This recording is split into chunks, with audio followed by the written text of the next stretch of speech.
17 मई 2018 England में रात के 8:20 पर पुलिस के पास एक इमरजेंसी कॉल आती है। कॉल करने वाला पुलिस वाले को बताता है कि वो थोड़ी देर के लिए घर से बाहर गया था कुछ खाने का सामान लेने और अपनी दुकान से अपना लैपटॉप वापस लेने, और अभी वो अपना सारा काम करके जैसे ही घर वापस आया उसने देखा घर सारा बिखरा हुआ है और उसकी वाइफ बेहोश पड़ी है जिसके हाथ पैर बंधे हुए हैं डक्ट टेप से। कॉल करने वाला फिर मितेश बताता है कि उसकी गर्दन के ऊपर काफी काला गहरा निशान है और उसकी नाक से खून भी बह रहा है।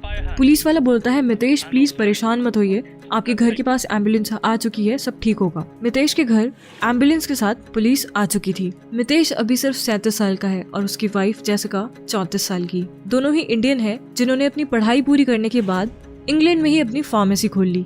जेसिका को हॉस्पिटल ले जाया जाता है जहां डॉक्टर्स उसे डेड डिक्लेयर कर देते हैं। जेसिका की डेथ हो चुकी है। 2009 में दोनों की शादी हुई थी और ये एक लव मैरिज थी।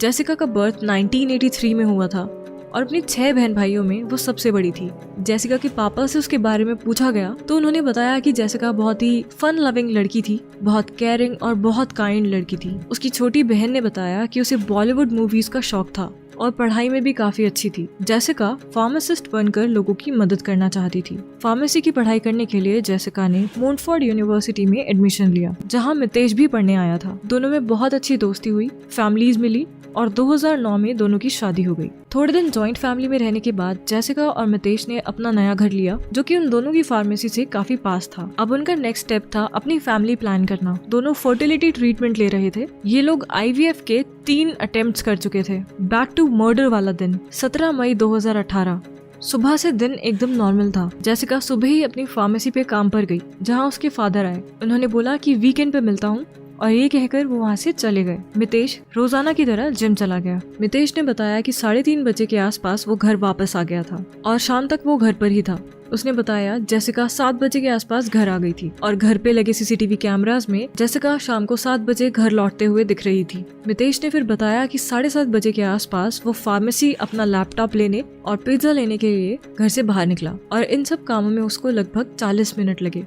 जिसके बाद जैसे ही वो घर आया उसने अपना घर बिखरा हुआ देखा और जेसिका बेहोश और बंधी हुई देखी। पुलिस को सबसे पहले शक हुआ कि शायद ये लूटपाट का मामला हो सकता है या फिर सेक्सुअल मोटिव की वजह से भी ये हो सकता है। सबसे पहले पुलिस का ध्यान गया कि एंट्री फोर्सफुली नहीं हुई थी। इसका मतलब जो भी घर में आया था जेसिका उसे अच्छे से जानती थी, इसीलिए जेसिका के दोस्त और करीबी रिश्तेदारों की जांच अच्छे से होने लगी। इतने में जेसिका की पोस्टमार्टम रिपोर्ट आई जिसमें था जेसिका की मौत दम घुटने से हुई है। उसका गला दबाकर उसको मारा गया है और लाइगेचर मार्क्स उसकी बॉडी पे मिले हैं। मितेश और जेसिका दोनों की ही फैमिली बहुत परेशानी में थी, इसीलिए साथ रहने लगी। लेकिन इन्वेस्टिगेशन के लिए पुलिस ने उनको अलग किया। पुलिस की इन्वेस्टिगेशन पूरी होने के बाद एक आदमी को अरेस्ट कर लिया जाता है। इन्वेस्टिगेशन पूरी होते ही पुलिस एक फैमिली मेंबर को ही अरेस्ट करती है। इस गिरफ्तारी से पूरी ही फैमिली को झटका लगता है क्योंकि अरेस्ट होने वाला आदमी मितेश था। कोर्ट में केस चलता है। फिर पुलिस बताती है कि इन्वेस्टिगेशन के दौरान उन्हें एक हार्ड ड्राइव मिली जिसके बारे में मितेश ने उन्हें कुछ नहीं बताया था। हार्ड ड्राइव CCTV कैमरा की थी। उस हार्ड ड्राइव में साफ दिख रहा है कि मितेश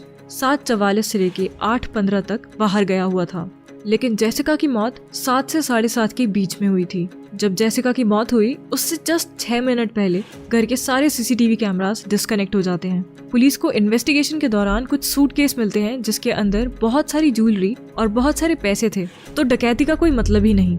पुलिस ने आगे बताया कि जेसिका और मितेश दोनों ही हेल्थ ऐप यूज करते थे, जो ऐप उनके दिन के स्टेप्स काउंट करता था कि वो कितने कदम चले हैं। उस ऐप में साफ रजिस्टर हुआ था कि 7 बजे से 8 बजे के बीच में मितेश पूरे घर में भाग रहा था और जेसिका हिली तक नहीं थी। 40 मिनट बाद जेसिका का फोन 14 कदम आगे बढ़ा था, जो मर्डर के बाद मितेश ने जानबूझ के गिराया होगा ताकि लगे कि गुंडों ने गिराया है। पुलिस ने यह भी बताया कि मितेश एक ग्राइंडर नाम के ऐप को यूज करता था जिसकी मदद से वो आदमियों के साथ डेट पे जाता था।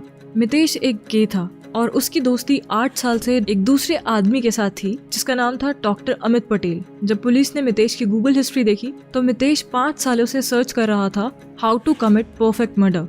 एक परफेक्ट मर्डर कैसे किया जाए या अपनी वाइफ को कैसे मारा जाए।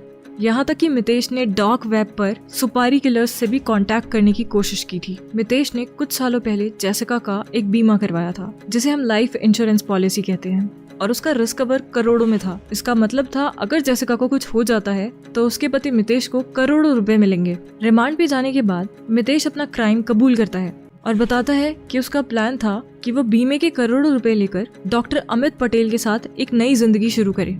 जेसिका की बहन बताती है कि जेसिका को मितेश की इन हरकतों का पता था और ये भी पता था कि वो गे है और वो दूसरे लड़कों से मिलने जाता है, लेकिन मितेश ने उससे प्रॉमिस किया था कि वो आगे कभी ऐसा नहीं करेगा। इंग्लैंड के कोर्ट ने इसको ऑनर किलिंग बोला, यानी अपनी इज्जत बचाने के लिए, अपनी पोल पट्टी छुपाने के लिए मितेश ने अपनी वाइफ का खून कर दिया और इसी के साथ मितेश को उम्र कैद की सजा हुई। अगर आप क्राइम की कहानियों में इंटरेस्ट रखते हैं, क्योंकि क्राइम की कहानियां हमें जरूर कुछ सिखा के जाती हैं, तो कंसीडर करें इस चैनल को सब्सक्राइब करना। Thank you.